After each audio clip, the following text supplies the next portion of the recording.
बलि का प्रकरण चालू हो गया है। बलि के अति सौ यशो महायज्ञ करने के कारण उसके तेज बल सब बढ़ने के कारण यश कीर्ति सारे देवता घबराए हुए थे। और उसी के कारण संतान न होने के कारण अदिति भी बड़ी मन से दुखी थी। अपने पतिदेव कश्यप जी महाराज को कई प्रकार से प्रश्न किए और कश्यप जी महाराज ने फिर उनको एक उपाय बताया। पुत्रों सहित दुखी हो हुई मेरे ऊपर शीघ्र प्रसन्न हो, ऐसे आप मुझको ऐसे ही वो पूजा करने की विधि बतलाइए। यह सुनकर कश्यप जी ने कहा कि हे भद्रे, हमने पहले पुत्र की इच्छा करके पद्म योनि ब्रह्मा जी से ये बात पूछी थी, तो उन्होंने मुझको केशव तोषण नामक जिस व्रत का उपदेश किया था वही व्रत तुमसे कहते हैं। तुम सचेत होकर मन लगाकर सुनो। फाल्गुन मास के शुक्ल पक्ष में 12 दिन का पयोव्रत करे। इस व्रत में भक्तियुक्त होकर कमल लोचन भगवान की पूजा करे। हे सती, जो मिल सके जंगल की सुकर की खोदी हुई मिट्टी शरीर में लगाकर नदी में जल में स्नान करे और स्नान करके समय मंत्र पढ़े। हे देवी, स्नान की इच्छा करके आदि वराज के तुम्हारा रसातल में उद्धार किया था। हे पृथ्वी, तुमको नमस्कार है। तुम्हारा पाप हमारा पाप दूर करो। इसके पीछे नित्य नैमित्तिक नियमों का पालन कर सावधान चित्त से मूर्ति में, पृथ्वी में, सूर्य के जल से अथवा अग्नि में, वो गुरु में जहाँ इच्छा हुआ भगवान की पूजा करे। पूजा के समय निम्नलिखित 9 मंत्रों को पढ़कर भगवान आह्वान आदि करना चाहिए। 9 मंत्र यह: भगवान वासुदेव, आप बड़े से बड़े पुरुष है और सब प्राणियों में निवास करते हैं, सबके साक्षी है, आपको नमस्कार है। आप 24 तत्वों को जानने वाले हैं, सांख्य योग का विस्तार करने वाले हैं, अव्यक्त पुरुष प्रधान हैं। विष्णु भगवान यज्ञ के फल का विस्तार करने वाले यज्ञ रूपी, जिनको 2 शीर प्राणी और उदयनीय है, ये 3 चरण सवनत्रय है, 4 श्रृंग 4 वेद है, 7 हस्त 7 छेद है, त्रैविद्या आत्मा है, उनको हम नमस्कार करते। शिव रुद्र रूपी उन भगवान को नमस्कार है जो शक्तिधर एवं सर्व विद्याओं का पति है, प्राणियों के अधिपति है, उनको हमारा नमस्कार है। जो जगत के आत्मा योगेश्वर और जिनका शरीर योग का कारण है, उन हिरण्यगर्भों को नमस्कार। हे भगवान, आप आदिदेव, सबके साक्षी रूप नारायण है, हरि है, आपको नमस्कार। हे भगवान, आप केशव है, आपका शरीर मरकत मणि के समान श्यामवर्ण है, आप पीताम्बर धारण किए हुए, आप श्री को प्राप्त के नमस्कार है। हे वरेण्य वह वरद श्रेष्ठ, आप पुरुषों को सब वर देते, इस कारण वीरलोक कल्याण आपके चरणों की पूजा करते हैं। ऐसे कई प्रकार के उनको भगवान को गंध पुष्प माला से पूजन करके नमस्कार करके ईश्वर के सामर्थ्य को प्रशंसा करते, उनको धूप दीप नैवेद्य और द्वादश अक्षर मंत्रों का पढ़कर हित चित्त से पूजन करें। हे सती, जो आपसे हो सके वो दूध में खीर बनाकर उसका श्री नारायण को भोग लगाओ, फिर घृत और गुड़ के सहित उस खीर को निवेदन करके मूल विद्या अर्थात 12 अक्षरों के मंत्रों से होम करे, फिर निवेदन करे, फिर भगवत भक्तों को भोजन कराए अथवा स्वयं भोजन कर ले। हे बद्री, पूजा करने के पीछे आचमन कराकर फिर तांबूल निवेदन करे, फिर 1 शत पाठ 108 बार द्वादश अक्षर मंत्र का जाप करके कहे, दूसरे मंत्रों से भगवान की स्तुति करे, फिर भू परिक्रमा करके भूमि पर गिर साष्टांग दंडवत प्रणाम करे, निर्माल्य ग्रहण करके फिर देवताओं का विसर्जन करे। खीर का ब्राह्मणों को भोजन कराते हुए गिनती 2 से कम न हो, फिर ब्राह्मणों की आज्ञा ले बंधु बांधव सहित अपने आप भोजन करते हुए संयम का ध्यान रखते हुए प्रभात के समय प्रथम दिन प्रातःकाल स्नान पवित्र हो जाए, फिर गाय के दूध भगवान को स्नान कराए, पूजा करे, जब तक समाप्त न हो तब तक ऐसे ही करना चाहिए। हे देवी, केवल दूध ही पान करके विष्णु भगवान का पूजन आदर पूर्वक करना चाहिए। व्रत करे, पहले ही समान अग्नि में होम करे, ब्राह्मण भोजन कराए, इसी प्रकार 12 दिन पयोव्रत करे, अर्थात पड़वा तिथि से शुक्ल त्रयोदशी तक होम पूजन, ब्राह्मण भोजन आदि भगवान वासुदेव की आराधना करे। इस 12 दिन तक ब्रह्मचर्य का पालन करना चाहिए। पृथ्वी में शयन करे और तीनों संध्याओं में स्नान करना आवश्यक है। वासुदेव परायण होकर असाधु लोगों को संभाषण न करे, सर्व प्राणियों से हिंसा और ईर्ष्या न करे। त्रयोदशी के दिन पंचामृत विष्णु भगवान की विविध जानने वाले ब्राह्मणों की बताई विविध से शास्त्रानुसार स्नान कराए और धनाधिक कांक्षा छोड़कर बड़ी भारी पूजा करे, फिर दूध से चौरू तैयार कर भगवान विष्णु को निवेदन करे। और अच्छे पवित्र व सावधान होकर पिछले कहे हुए मंत्रों की पूजा करके जिसमें परम पुरुष प्रसन्न हो जाए, गुणयुक्त नियुद्ध का नैवेद्य का भोग लगाए, फिर वस्त्र भूषण गोदान करके ज्ञान संपन्न आचार्य पुरोहित लोगों को संतुष्ट करे। हे सती, सब प्रसन्न करने वाले भगवान की आराधना अपने आप ही हो जाती। इन सब पुरुषों को ब्राह्मण वहाँ पर उस समय जाए और सबको सामर्थ्य अनुसार उत्तम भोजन कराए। हे दिन अंधे कृपण लोगों को भोजन कराने से भगवान हरि का प्रसन्न होना जानकर इनको ही भोजन कराए, फिर अपन जाति भाइयों सहित भोजन कराए। नाना प्रकार की सेवा करते हुए अपने जीवन में पुत्र प्राप्ति की मनोकामनाएं करते हुए, इसलिए नियम सहित श्रद्धापूर्वक इस व्रत को करे। भगवान इससे शीघ्र ही प्रसन्न होकर तुमको मनोवांछित वरदान देंगे। इति श्रीमद्भागवत महापुराणे अष्टम स्कंदे भाष्यटिकायाम अदिति पयव्रत वर्णनम नामम षोडशो अध्यायः। जिस तरह से कश्यप जी महाराज ने पयव्रत का विधान बताया, अदिति ने उसी तरह से विधान करके स्वयं विश्वनायक नारायण अदिति के गर्भ में प्रवेश कर गए। ब्रह्मादिक सारे इंद्रादिक सारे देवताओं ने उनकी स्तुतिगान करते हुए स्वयं नारायण उस परात्पर परमात्मा अदिति के गर्भ में स्थिर रहकर उसी समय उनके नेत्र कमल के समान बड़े बड़े और वीर की स्तुति तब जन्म मृत्यु वो भगवान अदिति के गर्भ से उत्पन्न हुए। बोलो वामन भगवान की जय। उनके नेत्र कमल दल के समान बड़े बड़े थे। चार भुजाओं में शंख चक्र गदा पद्म आयुध दैदीप्यमान हो रहे थे। कमर में पीताम्बर पड़ा हुआ था। उनका शरीर श्याम और न गौर्ण और न मकराकार कुंडलों की श्री उनके वदनाविंद को प्रकाशमान कर रहे थे। वक्षस्थल में श्री वत्स चिन्ह विराजमान था।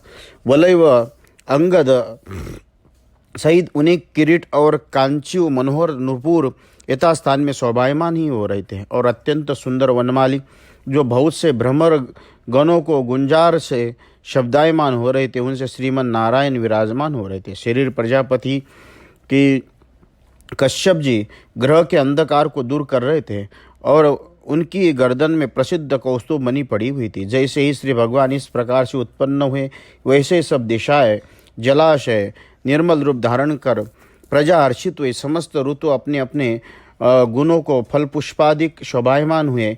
स्वर्ग आकाश पृथ्वी सब पर्वतों पर मनोहर शोभा हो रही थी। देव दिविज गाय इन सब के मन में परमर्ष हुआ। हे राजन, भगवान किस समय में उत्पन्न हुए वह तुम सुनो। भादो महीने के शुक्ल द्वादशी के नाम से प्रसिद्ध है। उसी तिथि को श्रवण नक्षत्र में प्रथमांश के मध्य अभिजित मुहूर्त में श्री भगवान ने जन्म लिया। नवामन भगवान की जय।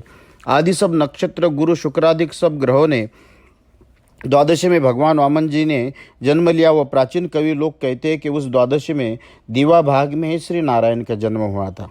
उस समय सूर्य भगवान मध्याह्न में स्थित थे, अर्थात भली भांति दोपहर हो गया।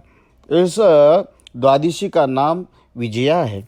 जिस समय श्री भगवान ने जन्म लिया उस समय शंख नगाड़े भेरी ढोल आनक तुरही बाजों का बड़ा भारी शब्द होने लगा। अप्सराएं प्रसन्न होकर नाचने लगी। गंधर्व लोग गान आरंभ करने लगे। मुनि लोगों ने स्तुति करनी आरंभ की। फिर देवरुंद मुनिवर्ग पितृगण सब अग्नि सिद्ध विद्याधर किम पुरुष किन्नर चानर यक्ष राक्षस स्वपर्ण देवता लोगों ने सेवक आदित्य गण नाच नाच कर गुण गाने लगे और प्रशंसा कर फूल वर्षा करने लगे। श्री भगवान हरि को देखकर विस्मय युक्त ही यही वचन बोले कि हे भगवान तुम्हारी जय हो। हे राजन, भगवान हरि ने जो अवतार मनुष्य का धारण किया, जिसमें चित्त अयुक्त था, अपनी धुति भूषण आयुध सहित वह शरीर में नट की नाई दर्शनकारी माता पिता के सामने ही वामन बटुक रूप हो गए। उनकी गति दिव्य थी, ऐसा कुछ विचित्र नहीं है। इस वामन जी का दर्शन करके महर्षि लोग आनंद प्रकट करते करते कश्यप जी के स्थान पर गए और उनके आगे कर नारायण का जात कर्म संस्कार कराने लगे। उनके उपरांत जब वामन जी का यज्ञ पवित्र हुआ तब सूर्य नारायण ने स्वयं इनको गायत्री सिखाई। बृहस्पति जी ने यज्ञ सूत्र जनेऊ दिया। कश्यप जी ने मेखला पहनाई। भूमि ने मृग चर्म दिया। सब वनों ने पति चंद्रमा ने दंड माता कोपिन दी। जब उन जगतपति को स्वर्ग से छत्रदान दिया। अधिक करके वेद गर्भ ब्रह्मा जी ने कमंडुल, सप्तऋषियों ने कुशा और सरस्वती ने अक्षमाला लेकर अविनाश को उपहार दी। हे राजन, जब वामन जी का जनेऊ हो गया तब कुबेर ने उनको भिक्षा पात्र दिया। साक्षात सती अंबिका जी ने उनको भिक्षा दी कि सर्वश्रेष्ठ ब्रह्मचारी वामन जी इस प्रकार आदर सत्कार पा अपने तेज के ब्रह्म ऋषियों को सभा में श्री अतिक्रमण करके शोभायमान होने लगे। अग्नि के परिसमूहों के द्वारा कुशों को बराबर कर समाधान करके होम करने लगे। इसके उपरांत वामन जी ने सुना कि भृगुवंशियों में प्रवर्तित किए हुए अनेक अश्वमेध यज्ञों से राजा बलि यज्ञ कर रहा है। इसी के अखिल बल से पूर्ण हो अपने भार से पग पग पर पृथ्वी मंडल को कंपायमान करते हुए राजा बलि के यज्ञ स्थान में वामन जी का गमन किया। हे राजन, नर्मदा के उत्तर किनारे पर भृगु कच्छ नामक क्षेत्र में बलि के श्रेष्ठ ऋतुज जो यज्ञ को करा रहे थे, उनको अपने उदय हुए सूर्य नारायण के समान इस वामन जी को देखा। श्री वामन जी के तेज सब ऋतुज, सभासदगण और यजमान असुर श्रेष्ठ राजा बलि अब तेज रहित हो गए और ये सब कहकर परस्पर तर्क वितर्क करने लगे कि क्या ये देखने की इच्छा से सूर्य भगवान आ रहे, वह अग्नि है, सनकादिक ऋषियों का आगमन हुआ है। शिष्यों के सहित भृगुगण करके इस प्रकार विविध भांति से वितर्कित होकर भगवान वामन जी छत्र दंड जल से भरा कमंडल लिए राजा बलि के अश्वमेघ मंडप में आए। मुंजनी मेखला पड़ते हुए मृग के उत्तरीय जो जनेऊ समान बाएं कंधे पर पड़ा था, ऐसे जटिल विप्र माया रूपी उन हरि को यज्ञशाला में प्रवेश करते हुए देखकर उनके तेज से व्याकुल शिष्यों सहित भृगुलोक उठ खड़े हुए और उनका आदर सम्मान करने लगे। दर्शन करने योग्य मनोहर रूप वाले अनुकूल अंग युक्त श्री वामन जी महाराज को देखकर प्रसन्न हो राजा बलि ने अपने हाथ से आसन दिया और कहा कि भले आए महाराज, विराजिए। ये एक कोमल और अमल चरण कमल को धोकर उस सुकुमार मनोहर हरि की पूजा करने लगे। हे राजन, भगवान के मंगलकारी चरणोदक को जो कलीमल नाश करने वाले राजा बलि ने अपने मस्तक पर चढ़ाया। हे राजन, अपन इस बात को कोई विचित्र न समझो, क्योंकि चंद्रमौली देवदेव गिरीश भूतेश्वर महादेव जी भी परम भक्ति से चरणामृत को अपने मस्तक पर चढ़ाया करते। तब राजा बलि भक्ति के प्रकाशित होने से कुतूहल के कारण कहने लगा कि हे ब्राह्मण, आपका आगमन बड़ा ही सुखदायक है। आपको नमस्कार करता हूँ। आपका कौन सा कार्य करूँ वह आज्ञा दीजिए। हे श्रेष्ठ, हमको जान पड़ता है आप ब्रह्मर्षि लोगों के मूर्तिमान तप है, अतः आज मैं कृतार्थ हो गया। आज मेरे स्थान पर आकर सुशोभित हुए, इस कारण हमारे पितृगण तृप्त हो गए। आज मेरा कुल पवित्र हो गया। आज मेरा यह सब भली भांति से पूर्ण हुआ। आज हमारा अग्नियों में भली भांति होम करना सफल हुआ। हे ब्राह्मण कुमार, आपके चरणोदक से हमारा सब पाप धुल गया। आपके छोटे छोटे चरणों से पड़ने से ये भूमि पवित्र हो गई। हे विप्रनंदन, हम अनुमान करते हैं कि आप कुछ मांगने के लिए आए हैं, जो इच्छा वही मांगो। हे पूज्यतम, गो सुवर्ण श्रेष्ठ ग्रह मीठा तथा उज्ज्वल अन्न पान करना, रुद्धि सिद्धियाँ भरे हुए ग्राम, अश्व, हाथी, रथ, जिसकी आपकी आवश्यकता हो मुझसे मांगो, मैं देने को प्रसन्न हूँ, प्रस्तुत करता हूँ। इति श्रीमद्भागवते महापुराणे अष्टम स्कंदे भाषा टीकायां बलि नामावश्यकता उस परा संवाद अष्टमो अध्याय। कृष्णार्पणमस्तु। राजा ने सविनय भगवान वामन से प्रार्थना करने के बाद भगवान वामन बोले, तुम्हारे वचन अत्यंत सुंदर, धर्मयुक्त, यश के देने वाला, कुल के योग्य है।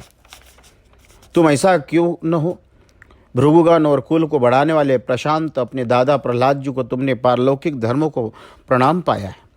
हे राजन, तुम्हारे इस कुल में ऐसा निसत्व अथवा कृपण पुरुष कोई नहीं हुआ जिसकी प्रतिज्ञा करके ब्राह्मणों का कार्य न किया हो अथवा कुछ देने को कहकर न दिया हो। नृप, दान के अवसर में यह युद्ध के काल में याचक के मांगने पर न देने वाला अमनस्वी अधीर पुरुष तुम्हारे कुल में नहीं है। इसका प्रमाण देखो, आकाश में जिस प्रकार नक्षत्र, नाथ, चंद्रमा दीप्तिमान होते हैं, वैसे ही तुम्हारे कुल में निर्मल यश से युक्त प्रहलाद जी प्रकाशमान है। तुम्हारे इस विख्यात वंश में महावीर हिरण्याक्ष ने जन्म ग्रहण किया, जो कि गदा धारण के दिग्विजय करने के लिए अकेले समस्त पृथ्वी में घूमे, परंतु उसे कहीं भी कोई युद्ध करने वाला बलि न मिला। श्री भगवान विष्णु ने जब पृथ्वी का उद्धार किया, उस समय महावीर हिरण्याक्ष का वहाँ आया था, परंतु अति कठिन कठिनाई से उस हिरण्याक्ष को हराकर उस पुरुषार्थ को दमन कर भगवान ने अपने आप को विजयी नहीं माना। और इस हिरण्याक्ष के सगे भाई हिरण्यकश्यप जब उस हिरण्याक्ष के वध का वृत्तांत सुना, तब भ्राता के मारने वाले का प्राणसंहार करने को क्रोध कर भगवान विष्णु को स्थान पर गया। माया जानने वालों में श्रेष्ठ वो काल को पहचानने वाले इस दानव को शूल धारण किए काल के समान आता हुआ देख भगवान विष्णु ये चिंता की कि जहाँ जहाँ पर हम जाते वही वही वो पर प्राणियों की मृत्यु समान हम इस दानव को अपने साथ ही देखते हैं।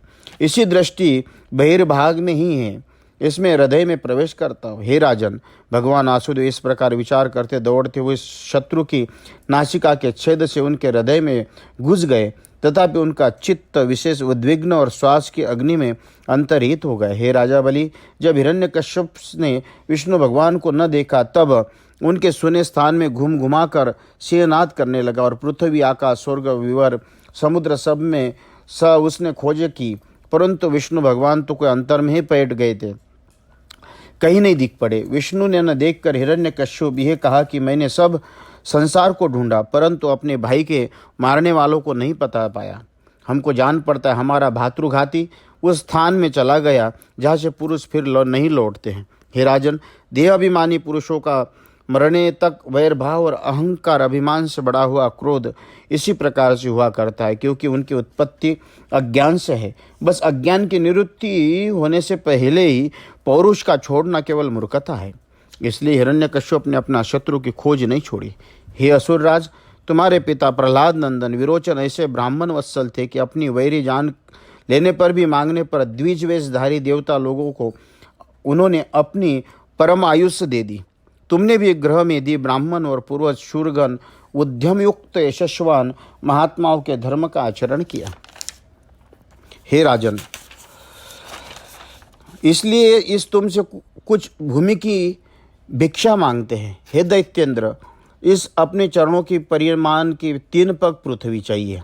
हे राजन, तुम वर देने वालों में श्रेष्ठ हो और इस जगत के सत्य सत्य ईश्वरी भी हो, परंतु इस आपसे अतिरिक्त अधिक कुछ नहीं मांगते, क्योंकि विद्वान पुरुष का उतना ही लेते हैं जितने का उनको प्रयोजन होता है, उतने ही के ग्रहण करते, किसी प्रकार का पाप नहीं होता। राजा बलि ये सुनकर अति विस्मित होकर बोले कि बड़ा आश्चर्य है अजी प्रिय कुमार, तुम्हारी ये बातें रुद्ध लोगों की बातों के समान है। तुम बालक हो, तुम्हारी बुद्धि अजान के समान है, तुम अपने स्वार्थ को कुछ नहीं जानते। राजा बलि की इस बात को तात्पर्य है कि तुम बालक के समान हो, वास्तव में बालक नहीं हो। तुम्हारी बुद्धि पंडितों की बुद्धि के समान है, तुम अपना स्वार्थ नहीं जानते, अर्थात भक्तों को अर्थों को ही समझते, क्योंकि स्वयं परिपूर्ण हो। भक्त का अर्थ पूर्ण करने के अतिरिक्त स्वयं आपका स्वार्थ अप्रसिद्ध है। कैसे खेत की बात है, हम सबको ईश्वर है, एक द्वीप भी दान कर सकते, बहुत वचनों से आराधना करके फिर तुम हमारे पास अज्ञानी के समान केवल 3 पग भूमि का दान मांगते हो। हमने प्रार्थना करके फिर किसी की दूसरे का याचक नहीं बनना चाहिए, इसलिए आप हमसे बहुत सी भूमि ले जाइए। राजा बलि वचन सुनकर श्री भगवान वामन जी कहने लगे, जो पुरुष अजितेंद्रिय है, जिसमें अपने तृष्णा को नहीं जीता है, उसको त्रिलोकी में जो कुछ भी श्रेष्ठ वस्तु है वह सभी तृप्त नहीं कर सकती है। क्या बात है। जो पुरुष 3 चरण भूमि से असंतुष्ट है, उसकी तृष्णा एक द्वीप पाने पर भी नहीं छूटेगी। जब ऐसे पुरुषों का एक द्वीप मिल जाएगा तो वो 7 द्वीपों के पाने की अभिलाषा करेगा। और ऐसा सुना भी है कि राजा वेन गयादिक नृपगण ने सप्त ऋषियों को अधिपति होकर भी अर्थ और काम के द्वारा तृष्णा को अंत नहीं पाया। यथेच्छा द्वारा मिले हुए द्रव्य से जो संतुष्ट है वही सुखी है, असंतुष्ट है जिसमें अपने महात्मा को नहीं जीता वही तीनों लोक पाकर भी सुखी नहीं हो सकता है। इसलिए कवि लोगों ने कहा भी है, अर्थ और काम के लिए जो असंतोष है यही पुरुष के संसार का कारण है, और दैवेच्छानुसार पाए हुए संतोष आप ही मुक्ति का हेतु है। हे राजन, दैवी इच्छानुसार वस्तु को पाकर संतोष कर लेने में ब्राह्मणों का तेज बढ़ जाता है। नहीं तो जिस प्रकार जल के पड़ने से अग्नि बुझ जाती है, वैसे ही असंतोष के ब्राह्मण का तेज शांत होकर नाश को प्राप्त होता है। इसलिए वरद श्रेष्ठ, तुम हमको केवल 3 पग भूमि चरण भूमि प्रार्थना करते हैं और इससे ही हमारा कार्य सिद्ध हो जाएगा, क्योंकि प्रयोजनानुसार चित्त की सुख को देने वाला है, शेष धन क्लेश का कारण है। श्री सुखदेव जी बोले, हे पांडुनंदन, जब वामन जी ने इस प्रकार कहा तब राजा बलि हंसकर बोले, तब तो आपकी इच्छा ग्रहण कीजिए। ये कहकर भूमिदान करने के लिए राजा बलि ने जल पात्र हाथ में लिया। इतने में दैत्य के गुरु शुक्राचार्य जी विष्णु के कपट को जान गए और इस कारण उनको भूमिदान करने के लिए उद्यत देख अपने शिष्य राजा बलि पर क्रुद्ध होकर शुक्राचार्य जी से वचन कहने लगे। शुक्राचार्य जी बोले, हे विरोचन नंदन, ये साक्षात सनातन विष्णु भगवान है। कश्यप जी की स्त्री अदिति के गर्भ से उत्पन्न हुए औरस पुत्र है और ये अवश्य ही देवता लोगों का कार्य सिद्ध करने के लिए आए हुए है। ये तुमने क्या किया? बिना अर्थ के विचारे इसको भूमिदान देने की प्रतिज्ञा कर ली। हम जान गए कि वो अब मंगल नहीं है, दैत्य लोगों के लिए बड़ा अनर्थ आ पहुंचा है। हे राजन, ये तुम्हारा स्थान लक्ष्मी ऐश्वर्य तेज यश विद्या छिनकर इंद्र को दे देंगे, क्योंकि ये मनुष्य नहीं है किंतु ये भगवान विष्णु माया के वेग से वामन रूप हुए। तुमने वास्तव में 3 चरण भूमिका देना स्वीकार तो कर लिया, परंतु ये 3 चरणों में ही सब लोगों को नाप लेंगे, क्योंकि ये विश्वमूर्ति है। फिर क्रोध करने लगे, अरे मूढ़, विष्णु को सर्वस्व देकर फिर तू क्या करेगा?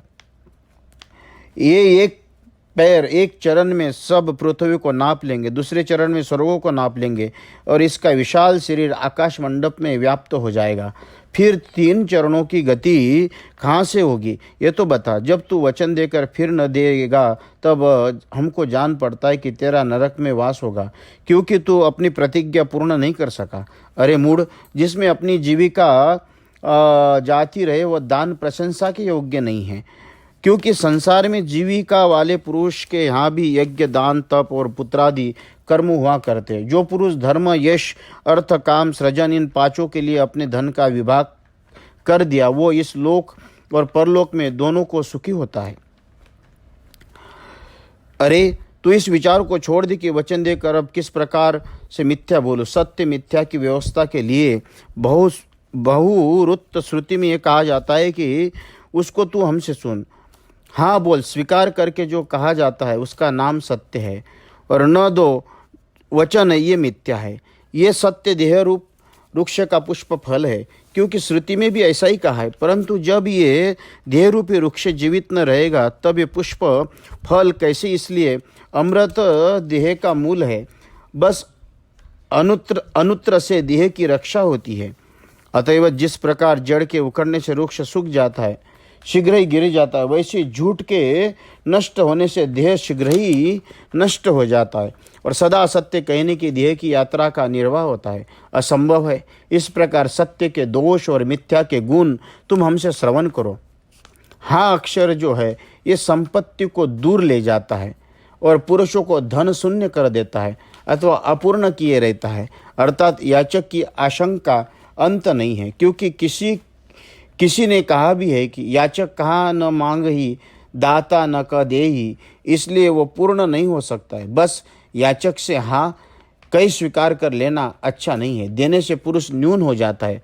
अधिक करने से जो पुरुष याचक से सब दूंगा अंगीकार उसको दे भी देता है, उस दाता का अपना कार्य भी सिद्ध नहीं होता, अर्थात उसके अपने भोग के भी उपाय नष्ट हो जाते। परंतु न ये जो अनुत वाक्य है, धन का व्यय न कराने के हेतु पूर्ण सुख स्वरूप है और अपनी ओर से दूसरे का खींचने वाला है, क्योंकि जो पुरुष नित्य कहता है कि हमारे पास कुछ नहीं है, वह अपने अनुत से दूसरे को धन को खींच सकता है। हे दैत्यराज, हमारी इस बात से तुम ये न समझ लेना कि अमृत के समान सदा ही अनुत सेवन करने के योग्य है, क्योंकि जो सभी समय न कहकर झूठ बोलता है वह अत्यंत अकीर्ति का भागी होता है, जीवित रहते हुए भी मृतक के समान रहता है। केवल इन सब बातों में अर्थात स्त्रियों में वश करने में, परिहास में, विवाह के समय वरादि की प्रशंसा करने में, जीविका की रक्षा करने में, प्राण के संकट में, इन अवसरों में और गो ब्राह्मण हितार्थ ये किसी की भी हिंसा उपस्थित होने पर झूठ कभी दोष देने वाला नहीं है। ये 6 जगह पे झूठ बोलने के लिए इति श्रीमद्भागवत महापुराणे अष्टमस्कंदे भाष्यटीकायां वामन प्रादुर्भावे एकोनविंशतो अध्यायः। कृष्णावस्मस्तु।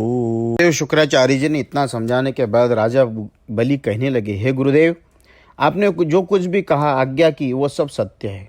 जिससे किसी काल में भी अर्थ काम ईश्वर जीविका का व्याघात न हो, ग्रस्तों का वही धर्म है। परंतु मैं महात्मा प्रहलाद का पोता होकर दूंगा ये वचन कहकर फिर साधारण बनिए के समान धन के लोभ से ब्राह्मणों से किस प्रकार कहूँ कि अब मैं नहीं दूंगा। असत्य के समान बड़ा अधर्म और कोई नहीं है, क्योंकि इस पृथ्वी में कहा कि झूठ कहने के सिवाय और सबका भार मैं अपने ऊपर संभाल सकता हूँ। हे गुरुदेव महाराज, जितना मैं ब्राह्मणों के वचनों से डरता हूँ उतना ही नरक के दुख से, समुद्र से, दरिद्री से, स्थान के भ्रष्ट होने से और मृत्यु से भी नहीं डरता। और इस लोक में पृथ्वी आदि जो कुछ वस्तुएं दिखाई देती है ये सब मृत पुरुषों को अवश्य ही त्याग करेगी, फिर जीते ही क्यों वो दान किया जाए। यदि कहो कि सर्वस्व दान करने से जीविका के विषय में संकट होगा, तब जीविका का संकट दूर करने के लिए आधा दो। पर इससे कहना ही कि जो अधों में उस दान से ब्राह्मणों को संतोष न हो, फिर इस दान के देने का फल ही क्या है। बस इसी कारण से जितना मांगा उससे थोड़ा ही देने पर ब्राह्मण कुमारों को संतोष न होगा, जिससे हमारा दान व्यर्थ हो जाएगा। इसलिए जो कुछ भी इन्होंने मांगा वो हम दे देंगे। हे गुरु, दधीची, शिवी और साधु पुरुषों ने त्याग के अयोग्य प्राण देकर भी साधु लोगों का उपकार किया है, फिर भला भूमि आदि साधारण वस्तु का क्या विचार किया जाए। युद्ध से विमुख न होकर जिन दैत्येंद्र ने इस पृथ्वी को भोग किया वो कराल काल के इस समय लोक परलोक दोनों में संहार किया, परंतु जो कुछ इस यश से पृथ्वी पर इकट्ठा कर गए उसको काल भी नहीं संहार सका। इसलिए यश का इकट्ठा करना ही उचित है। हे ब्राह्मण श्रेष्ठ, देह त्याग करने की अपेक्षा धन के त्याग करने में अधिक यश मिल सकता है, क्योंकि युद्ध में जिस प्रकार देह त्यागी अनेक पुरुष साधारण ही दिखे जाते, परंतु ऐसे पुरुष बहुत थोड़े देखने में आते हैं कि जो सत्पात्र के आने पुरुष को श्रद्धा सहित धन दे दे। हे महाराज, साधारण याचना की अभिलाषा पूर्ण करने में जो दारिद्र्यता आ जाए तो मनुष्य दयावान पुरुष इससे भी कल्याण होता है। आपके समान ब्रह्म ज्ञानी ब्राह्मणों की अभिलाषा पूर्ण करने में जो हमें दारिद्र्यता आ जाए, ये दारिद्र्यता भले ही क्यों न गिनी जाएगी। अतएव जो कुछ इस ब्राह्मणों ने मांगा है वो हम अवश्य इनको दान देंगे। हे मुने, आप लोग वेद विद्या में चतुर है, आप आदरपूर्वक योग यज्ञ द्वारा जिनकी पूजा किया करते, हे ब्राह्मण, वही वरदानी विष्णु जी हो, ये हमारे शत्रु ही क्यों न हो, परंतु हम इनकी मांगी हुई भूमि अवश्य इनको दान करेंगे। हम निरपराध है, जो ये अधर्म करके हमको बांध भी लेंगे तो भी हम इन भीति ब्राह्मण रूपी शत्रु की हिंसा नहीं करेंगे। जो ये उत्तम श्लोक विष्णु भगवान है, अपने यश की त्यागने की इच्छा नहीं करते, तब तो ये युद्ध में हमारा नाश नहीं कर सकते। भूमि को ले ही लेंगे, अथवा हमारे द्वारा मारे जाएंगे तो पृथ्वी में शयन करेंगे। सुखदेव जी बोले कि हे परीक्षित, अपने शिष्य राजा बलि को श्रद्धा रहित जो अपनी आज्ञा को प्रतिपालक करने से विमुख देखकर भाग्य के भेजे हुए समान दैत्य गुरु शुक्राचार्य जी ने क्रोध करके सत्य प्रतिज्ञा कर असुर श्रेष्ठ राजा बलि को ये शाप दिया। शुक्राचार्य जी बोले कि अरे अज्ञानी, तू अपने को पंडित मानता है, हमारी उपेक्षा करके तूने मेरी आज्ञा का उल्लंघन किया है, इसलिए तू शीघ्र ही श्री भ्रष्ट हो जाएगा। हे महाराज, महात्मा बलि अपने गुरुजनों को इस प्रकार शापित होकर भी अपने सत्य से विचलित नहीं हुआ। उसने वामन जी का पूजन कर कुश को लेकर पृथ्वी दान करने लगा। तब राजा बलि रानी विंध्यावती मोती जड़े हुए आभूषण पहनकर मालाएं धारण कर जल से भरा हुआ एक कलश लाकर अपने स्वामी के निकट स्थापित किया। यज्ञ करने वाले राजा बलि ने स्वयं इस जल से परमहर्ष के समान श्री वामन जी को दोनों चरण पखारे, फिर संसार के पवित्र करने वाले उस जल को अपने मस्तक पर धारण किया। हे राजन, उस समय स्वर्ग में देवता लोग और गंधर्व सिद्ध विद्याधर चारणाधिक सभी राजा बलि के इस कर्म की प्रशंसा कर परम हर्ष के साथ उनके ऊपर फूलों की वर्षा करने लगे। बारंबार हजारों नगाड़े बजने लगे। गंधर्व किन्नर किम पुरुषगण यह कहकर गाने लगे कि राजा बलि ने अति दुष्कर कर्म किया, सब जानबूझकर भी अपने शत्रु को त्रिभुवन का दान कर दिया। हे परीक्षित, राजा बलि ने अपने जो इच्छा की वह ग्रहण कीजिए। ये जो कहा था इसी के भगवान का वामन रूप आश्चर्य रूप से बड़ा उस मूर्ति की आत्मा के त्रिगुण के रहने से पृथ्वी पर आकार, दिख, विवर, समुद्र, पशु, पक्षी, देव और संपूर्ण ऋषि उसमें अवस्थित थे। ऋतिक, आचार्य और सभासदों के सहित असुरा राज बलि माहेश्वर्यशाली हरि के त्रिगुणात्मक कलेवर में पंचभूत सब इंद्रिया, गंधादि आशय, चित्त और जीवों के सहित त्रिगुण विश्व देखने लगे। अर्थात इंद्र की सेना की जिसकी सेना थी, उस राजा बलि ने इस विश्व मूर्ति हरि के चरणों के नीचे रसातल और चरणों में धरणी और जंघाओं को पर्वत, घुटनों में सब पक्षी और दोनों उरु से मरुदगणों को देखा। श्री भगवान त्रिभु विभु के नेत्रों से संध्या, गुह्य में प्रजापति, जंघा में आप, जिनके पति ऐसे बहुतेरे असुर, नाभि से आकाश, कोक से सातों समुद्र और छाती में नक्षत्र माला विराजमान देखी। और धैर्यवानों में श्रेष्ठ राजा बलि ने उन मुरारी के हृदय में धर्म, दोनों स्तनों में ऋतु और सत्य, मन में चंद्रमा, वक्षस्थल में कमल का फूल, हाथ में लिए हुए कमला, लक्ष्मी, कंठ में सामवेद, समस्त वेद, चारों भुजाओं में इंद्रादिक देवता लोग, कानों में सब दिशाओं में, मस्तक में स्वर्ग, केशों में मेघ, नाक में पवन, दोनों नेत्रों में सूर्य, शरीर में अग्नि, वाणी में चारों वेद, रसना में वरुण, दोनों भवों में विधि और निषेध,